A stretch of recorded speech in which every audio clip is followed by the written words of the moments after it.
What's good, YouTube? Today we're getting into. In my last video, I was like talking about like what the difference between GT3 and Formula One, because I was kind of confused. They got GT3, GTD, GTD Pro. They got LMP2. They got prototype. They got all these things, and I don't know what they mean, bro. So we're gonna find out what GT3 is, bro. The name of this video is GT3 Explained for Formula One fans. That is exactly me, and I know that's exactly you. Maybe I'm wrong, but you know what I'm talking about. Let's get into the video, man.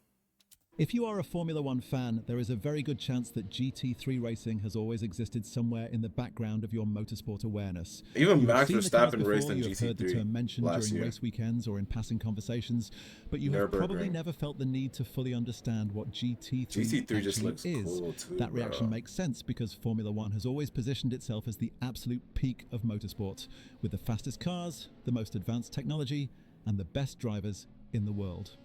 When that is the standard, anything slower can easily be dismissed as It secondary just looks or so less cool, important. bro. And there's However, so much more GT3 cars than racing Formula exists for a One. very different reason. And once you There's so understand many that of them, reason, bro. it becomes clear why this category has quietly become one of the most important pillars of modern motorsport. GT3 is not trying to compete with Formula One, and it is not trying to replace it. Instead, it exists to solve many of the problems that modern motorsport has created for itself over time, particularly. I know they were supposed to be competing with Formula One. They're a whole different thing, bro. They gotta be doing their own thing. In terms of cost, accessibility, and sustainability. GT3 is a global racing category regulated under FIA guidelines and built around production-based Grand Touring cars. That means that every GT3 car you see on track starts life as a real road car rather than a clean sheet prototype. Cars like Ferraris, Mercedes-AMGs, Porsches, So it has to be real Lamborghinis, cars, Aston like Martins, real and BMWs customer are all cars. adapted into GT3 specification, but they retain the visual identity and DNA of the road cars they are based on.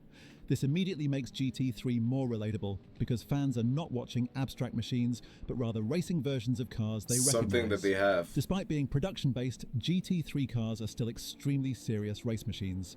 They feature stripped interiors, full roll cages, advanced suspension systems, aerodynamic packages designed for downforce and stability, racing slick tires, and sophisticated they use slick systems. Tires? I mean, These I guess are not real compromised racing. cars, but the philosophy behind their design is fundamentally different from Formula One. GT3 cars are not built to push technological boundaries at any cost. They are built to race each other closely, consistently, and across many different championships around the world. One of the most defining elements of GT3 racing, and one of the most misunderstood by Formula One fans, is the concept of Verstappen one a Ferrari? What car is that? Balance of performance, often referred to as BOP, is a regulatory system that adjusts various aspects That's of my each favorite car to one. ensure that Let me see the no Mercedes, manufacturer bro. has a dominant performance advantage. This can involve changes to engine output, vehicle weight, aerodynamics, fuel capacity, or ride height, depending on the situation. The goal is not to make every car identical, but to ensure that different cars can compete fairly on the same grid. From a Formula One perspective, this concept can initially feel artificial or even unfair. In Formula One, the fastest team wins because they designed and developed the best car. In There's GT3, not that many speed difference, is intentionally controlled so that competition is not decided purely by budget or bro. engineering But resources. a driver matters. Instead, balance of performance shifts the emphasis toward execution. Races are won through consistency, intelligent strategy, tyre management, Reliability, and driver skill, rather than through spending the most money or exploiting regulatory loopholes. That's a very big thing in Formula One, bro. That's why they had to put the cost cap, because like if you had like a lot of money, bro, you were definitely gonna win. Exists largely because motorsport I think only Braun was a different one. could realistically commit to over the long term. Formula One is incredibly expensive, extremely complex, and constantly evolving. The barrier to entry is so high that only a handful of manufacturers and teams can realistically participate at the top level. GT3, by contrast, offers cost-controlled development, long homologation cycles, and global relevance. A single GT3 car can be sold to customer teams and raced in multiple championships across different continents with minimal modification. So they could just sell it to people. Customer-focused model People is could one just of race it. GT3's greatest strengths.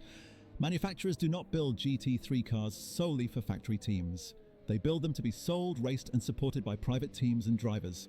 This creates large, diverse grids filled with a mix of professional drivers. The private teams could take things out and add things onto it, as long as it's within the rules. Gentlemen drivers, all competing under the same regulations. The result is a racing environment that is healthy, sustainable, and remarkably resilient compared to many other categories. From a driving perspective, GT3 racing demands a very different skill set than Formula One. While GT3 cars are slower on paper, they are often more physically demanding to drive. They are Because I heavier, know they're they rely heavy, less bro. on Yo, I aerodynamics. got Assetto Corsa, bro. And even on the controller, you can feel like the car is heavy compared to a Formula One car. Like when you're playing F1. The car, I don't know, you can just feel it on the controller where you can feel that this car is heavy. Grip, and they move when you're around braking and significantly stuff. more on corner entry and exit. Drivers must manage traction control systems, anti-lock braking systems, tyre degradation, and fuel consumption over long stints. Precision is still crucial, but And they be driving for hours, bro. Hours on end. 24 adaptability hours, becomes just bro. as It's important. crazy. Unlike Formula One, where drivers are often chasing absolute perfection over a single qualifying lap, GT3 drivers are constantly adjusting to changing conditions. Track temperatures fluctuate, tyres wear over time, fuel loads change the balance of the car, and traffic becomes a constant challenge. Yeah, but In they be endurance racing like drivers so must many share the different car with series. teammates, each of whom may have a different driving style and pace. This adds another layer of complexity because success depends not just on individual performance but on collective execution. Endurance racing is where GT3 truly distinguishes itself. Races lasting 12 or 24 hours introduce variables that simply do not exist in Formula One. It's too Drivers crazy, must race bro. through the night, deal with changing weather conditions, Way manage too fatigue, crazy. and maintain concentration over extended periods. Mistakes are costly, not just for the individual driver, but for the entire team.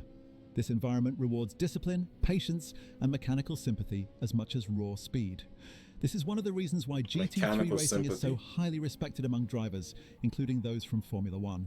Drivers like Max Verstappen have openly expressed their appreciation for GT racing because it emphasizes fundamental driving skills. GT3 racing exposes weaknesses quickly. You cannot rely on overwhelming downforce, perfect track conditions, or short race distances. You have to manage the car as it evolves You throughout gotta a be race perfect, and bro. adapt to whatever the situation demands.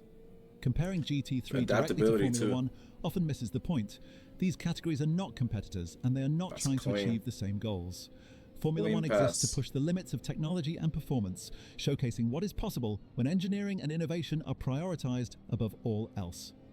GT3 exists to provide competitive, sustainable, and globally accessible racing that manufacturers, teams, drivers, and fans can engage with over the long term. That's good. Formula This is One good. is aspirational, I representing like the pinnacle of what GT3, bro. I'm gonna start tapping into GT3 races. I gotta tap in, but I don't know like which exact because there's so many, bro. Nürburgring, they got so many things I could watch. I gotta tap in. Yeah, oh my god. I gotta What can tap in, be. bro. GT3 is relatable, representing what motorsport can realistically sustain. Both are essential and both serve different roles within the wider ecosystem of racing. The growth of GT3 is not a sign that Formula One is failing, but rather that motorsport benefits from having multiple strong categories with different philosophies. The reason GT3 is now everywhere is simple. It works. It works for manufacturers by offering global exposure without unsustainable costs. It works for teams by providing stable regulations and competitive grids. And the manufacturers could like they could put exposure in their cars and stuff. You know what I'm saying?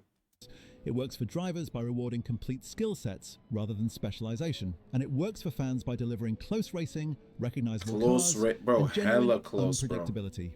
GT3 does not rely on hype or spectacle to justify its existence. It quietly delivers high-quality racing across the world, week after week. And once you truly understand what GT3 is and why it exists, it becomes clear that it is not a secondary category or a stepping stone. It is one of the strongest foundations that modern motorsport has. If I was to become a racer, I'd want to race GT3 cars, bro. Look how sexy the cars are.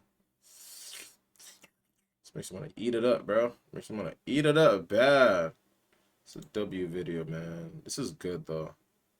I gotta tap in, bro. Like, yo, if you're watching this, bro, like, what can I tap into to like get into GT3? What can I watch? Like, I know like they got the Nürburgring. What else do they got, bro?